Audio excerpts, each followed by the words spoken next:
Hello, everybody. This is Cinema Cody.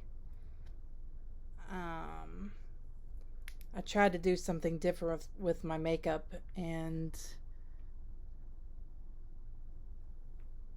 I ended up looking like Mimi from the Drew Carey show, or maybe the Joker.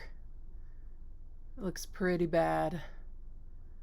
I was like, I never use blue ever. Ever. I don't think in my life. And I'm wearing a blue shirt. Let's experiment with blues. I don't know. I guess it looks okay-ish. I think it kind of brings out my eye color. But it's, I don't know, a little crazy. So, what we are going to do now is itchy nose. Probably allergic to one of these makeups. Every once in a while I'll get a makeup that I'm kind of allergic to and my nose will start getting runny and itchy and stuff. Okay, so I randomly stumbled across on my Facebook feed, I think. I'm seeing a lot of Johnny Depp stuff lately because of the whole Johnny Depp case and whatnot. And I was watching all of that. Every single bit of it. It's entertaining as hell. So this popped up. Jeff Beck and Johnny Depp. This is a song for Miss Hedy Lamarr. I've clicked on a few Johnny Depp songs. Like live performances I've seen. I'm like, oh, Johnny Depp, you know, he sings too, he performs. I've clicked on him. I'm a Johnny Depp fan. But just like every performance I've clicked on and listened to a little bit of, I could barely hear him or understand him. The sound didn't sound very good. But this one I clicked on it, listened to a few seconds, and it seemed a lot clearer than the other songs I had heard, and it actually sounded like it might be okay. It might be pretty good. So I wanted to react to it.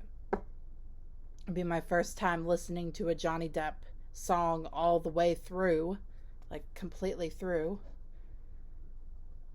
I don't know if this I don't know who Jeff Beck is. I've heard of a band called Beck, but I don't know if that's related or not. I'm not sure who Jeff Beck is. I don't know if this song is like a cover or where it came from. But before I listened to it, I was thinking, who is Miss Hedy Lamarr? I feel like I can't listen to the song until I know who this person is, because I don't know who they are at all. And this is clearly a song about them, and it feels like it's something that's maybe a real person. So I searched Miss Hedy Lamarr, and this YouTube video popped up, the tragic Hedy Lamarr story that fans don't know. I don't know anything about her, but I figured this would give a little bit of backstory on her before we listen to the song. My plan, it's a 9-minute video. My plan is to watch that video, react to it, then watch the Johnny Depp performance of that song and have it all together in one video. But we'll see what copyright does to me. It might be easier to split it into 2 separate videos. But if I do, I'm going to post them close to each other, like on the same day. But hopefully I can get it all together in one kind of long video.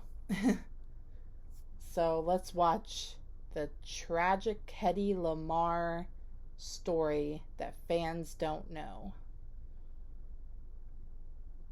I don't know if she's an actress, a model, a singer. Hedy Lamarr was an Austrian-born American actress who got her start in a little-known Czech erotic film Okay, that picture looks familiar.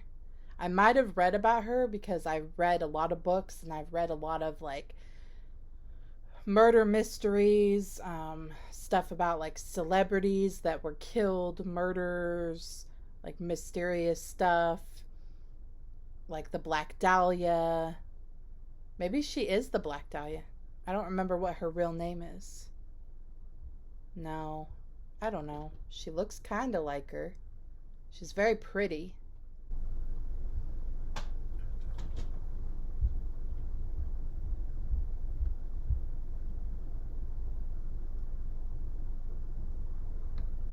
But yeah, I feel like I've definitely seen this picture before with this the crescent moon and the stars. It looks familiar. Called Ecstasy. She eventually found her way to America, and after signing a contract with MGM, her first big break was in the 1938 film Algiers. But even though she had a fairly prolific Hollywood film career, perhaps her biggest contribution to the world was inventing something we can almost guarantee you use on a daily basis. Keep watching to find out what exactly Lamarr's groundbreaking invention was, how it helped the U.S. military, and more details about her life, in which she was basically given the short end of the stick despite being the genius behind one of the most influential inventions of the 20th century. Hedy Lamarr's early life. Born Hedwig Eva Maria Keisler on November 9, 1914 in Vienna, Austria, Lamarr grew up as a Christian despite the fact that both of her parents had Jewish heritage. Her father was a bank director from Lemberg, and her mother was a pianist who hailed from Budapest. As a child, Lamarr took an interest in acting and was obsessed with theater and film. When she was 12, she won a beauty contest in Vienna, getting her first taste of the spotlight. She also had a love for learning about how things work. She's gorgeous. Austrian. The only thing I know about Austria is that Christoph Waltz is from there, and I find him fascinating. So he's the only link I know to Austria, really. Yeah, she's gorgeous. Sounds like she's really smart too. Looks like she's from a sort of a wealthy family. And her father, who likewise dabbled in inventing, would often take her on walks and explain how technology and society functions. Lamarr was discovered by an Austrian filmmaker when she was just a teen. She was recognized by the international film community after starring in the sexually provocative Czechoslovakian film Ecstasy in 1933. After a brief and turbulent marriage with Fritz Mandy, a rich Austrian ammunition manufacturer who put guns into the hands of Nazis, Lamarr traveled to London, where she met MGM bigwig Louis B. Mayer. After revealing her previous film work in Ecstasy, he invited her to come to America. And once she arrived in Hollywood, she signed a contract with Mayer's film studio. This was when she adopted her stage name and left her old Austrian name. Hedy Lamarr was a unique breed of Hollywood star. After Lamarr's first American film, Algiers, hit theaters, she immediately became a box office sensation. Almost overnight, she'd become the new Hollywood it girl. Lamarr went on to appear in quite a few notable and well-received films throughout the 30s and 40s, and was reportedly even producer Hal Wallace's first choice for the lead in his 1943 classic Casablanca, though that role ultimately went to Ingrid Bergman. Lamarr was often referenced in the media at the time as one of the most beautiful and exotic leading ladies in Tinseltown. And her name also was getting associated with some of the most famous men of her time as well. One of these eligible bachelors was the wealthy and eccentric business tycoon and pilot Howard Hughes. Dated for a spell, heard that but name instead of before. being attracted merely to his wealth and prestige, Lamarr was more interested in his desire for innovation. Her interest in the sciences, which her father helped cultivate, had been repressed by her burgeoning Hollywood career. But Hughes helped reignite that flame within her mind. He gave her a small set of scientific lab equipment that she used in her trailer while on set. While Lamarr had an inventing table and workshop set up at her home, this small set that Hughes gifted her allowed her to work on her inventions while taking a break between shots. Knowing she had a passion for engineering, Hughes took her to his airplane manufacturing facilities and gave her a behind-the-scenes look at how these aircraft were built while introducing her to scientists and engineers. Lamarr was inspired by this and especially intrigued by Hughes's desire to create faster planes that could be marketed to the U.S. military. After buying a book covering the aerodynamics of birds and fish, she took that knowledge and crafted a new kind of wing design for Hughes's airplanes. After she showed her work to Hughes, he declared her a genius. And a genius she was. In 1942, at the peak of Lamarr's Hollywood career, she met a composer, George Antheil, at a dinner party. Antheil and Lamarr hit it off and started to swap invention ideas. Eventually, they were awarded a patent on August 11, 1942, for a novel type of radio signaling device called a secret communications system, which used an ever-changing set of radio frequencies to keep enemy intelligence operatives from decoding covert messages. Originally, this tech, which was technically called a frequency-hopping spread system, was designed to outwit the Nazis by guiding Allied torpedoes in World War II. But later, this system became a crucial stepping stone in the development of technology for both military communications systems as well as cell phones. Eventually, the tech gave rise to technologies like Wi-Fi, GPS, CDMA, and Bluetooth. But since the wide range of applications of that tech wasn't fully understood until decades later, Lamarr and Antheil sadly didn't get the recognition they fully deserved. In fact, it was many years later until anyone outside the military even knew what they developed. The Navy initially shelved their invention and wouldn't dust it off again and realize its profound importance until later.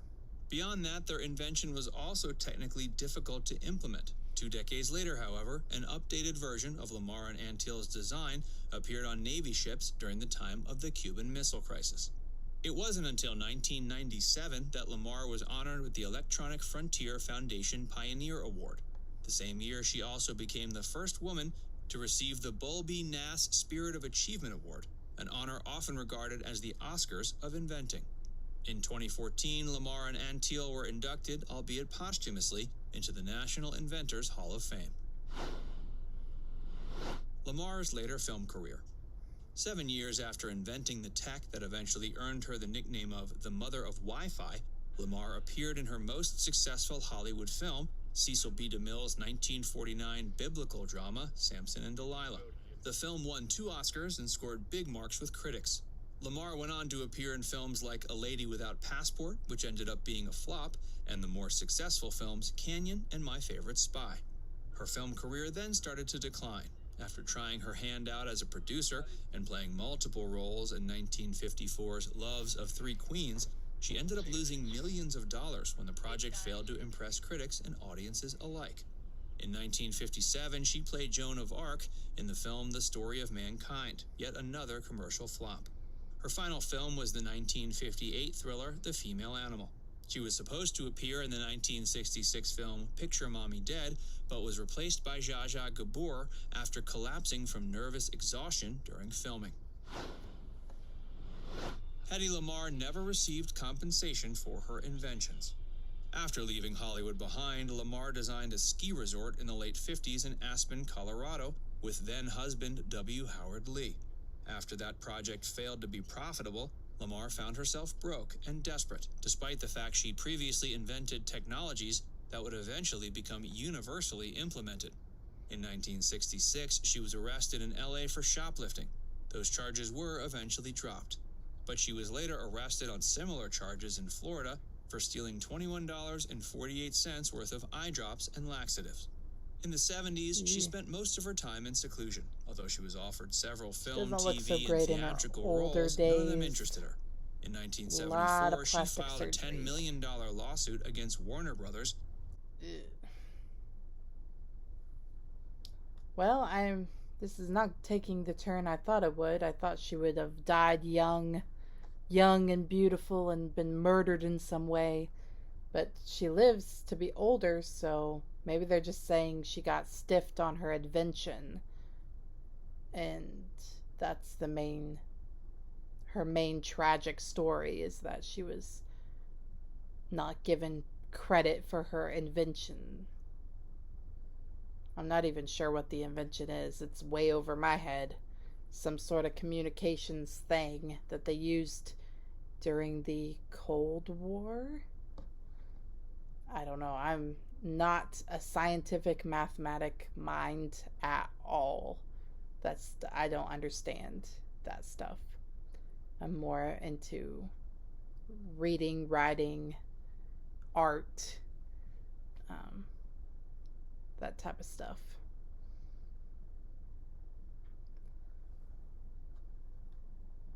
Play. Claiming that Mel Brooks's parody of her name in the film Blazing Saddles was infringing on her privacy.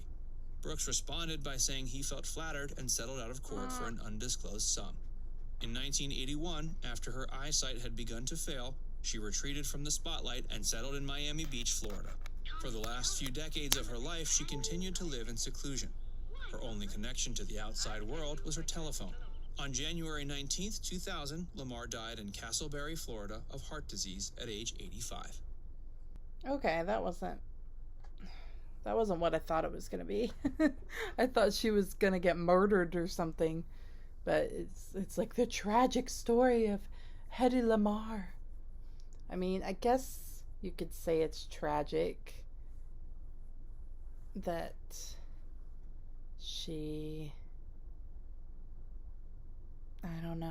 that she invented something and didn't get the credit she deserved. They said she got an award at some point. 1997? I can't remember. Was kind of zoning out. She lived in seclusion. I tend to like people that lived in seclusion. I relate to them. Like hermit type people, like Emily Dickinson or Harper Lee.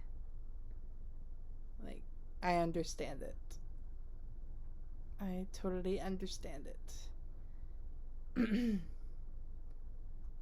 But yeah, I don't know if I would say her life was that tragic. I thought they were gonna say, like directors of movies,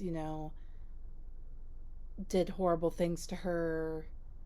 Like, said she couldn't get, like the lady from that movie Psycho.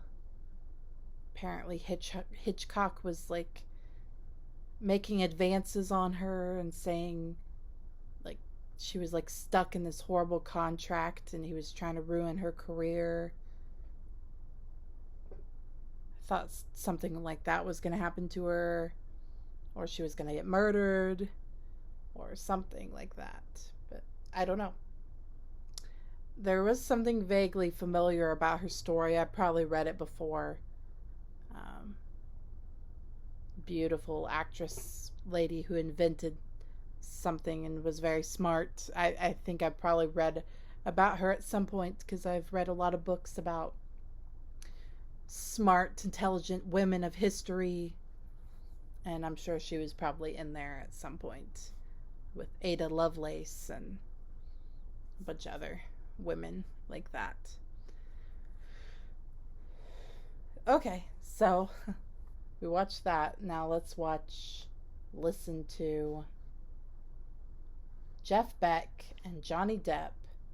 This is a song for Miss Hedy Lamarr.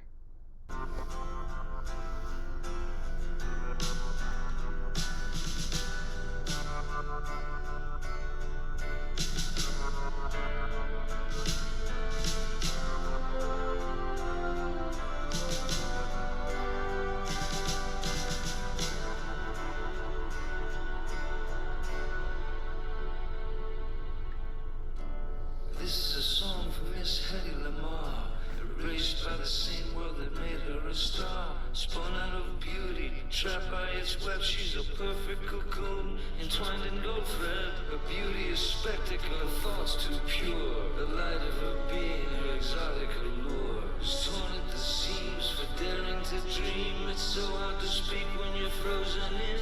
Scream, yes, it's all what it seems. Feels like a dream, but it's life and it's death. But she began and she ended like baby's breath. I don't believe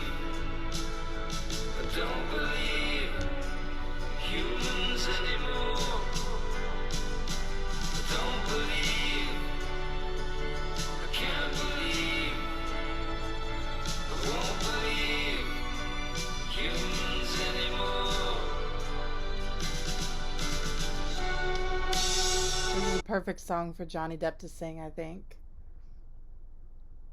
I'm gonna have to look up, like, the origins of the song. I have a feeling it's a cover, but maybe not. I don't know. I'm just curious to know who Jeff Beck is and the origins of the song, where it came from. Johnny Depp always looking like he's tracking through the desert or something with his scarves and ponchos and whatnot. Wearing a lot of blue, too. Another reason I got the blue sunglasses on.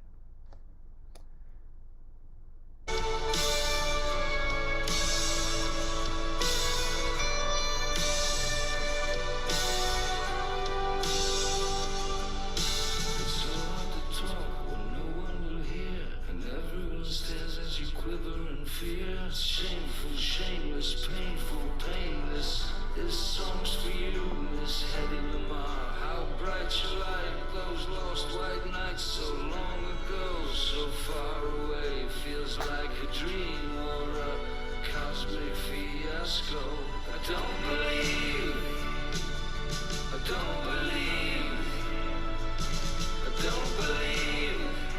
in humans anymore. Don't believe, I can't believe, I won't believe in humans anymore, not anymore.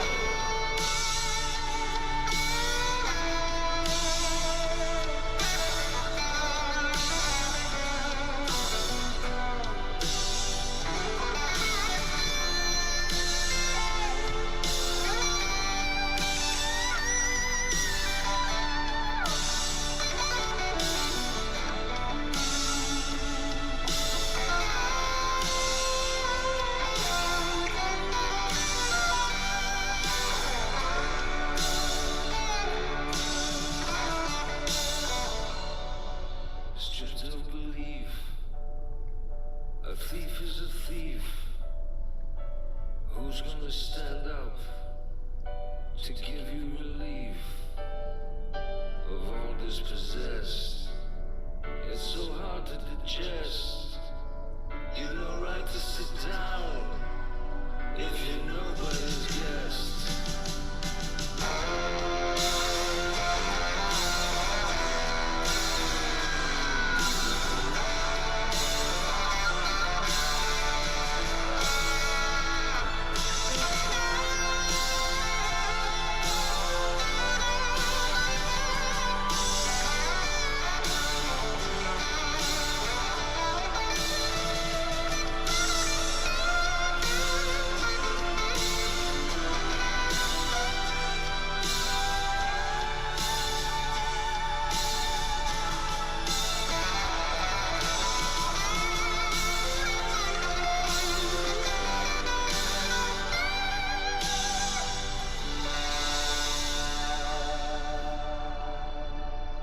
Guessing that Jeff Beck is the guy in the white jumpsuit who's doing the guitar solos. That's the end of that. Okay. Research time. That sounded really good. I liked that. It was good. Okay. So, first off, who is Jeff Beck? Jeff Beck, English guitarist. Jeffrey Arnold Beck is an English rock guitarist. Rose to prominence with the Yardbirds and after fronted the Jeff Beck Group and Beck. Okay, so I guess he's from that band called Beck that I've heard of. Top 10 Jeff Beck songs: Lead Boots, Heart Full of Soul, Freeway Jam. I don't think I know any of his music.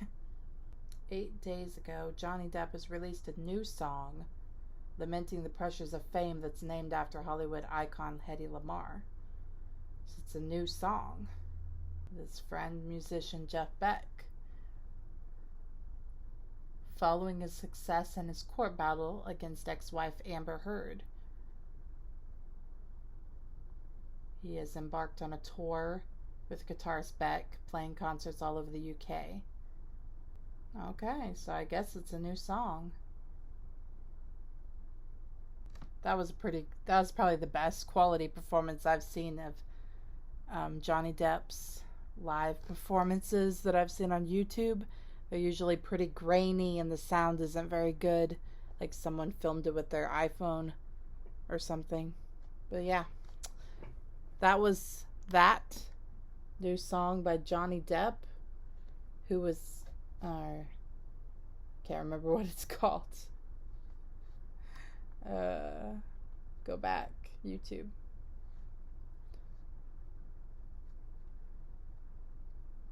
This is a song for Miss Hedy Lamarr. It's a long title.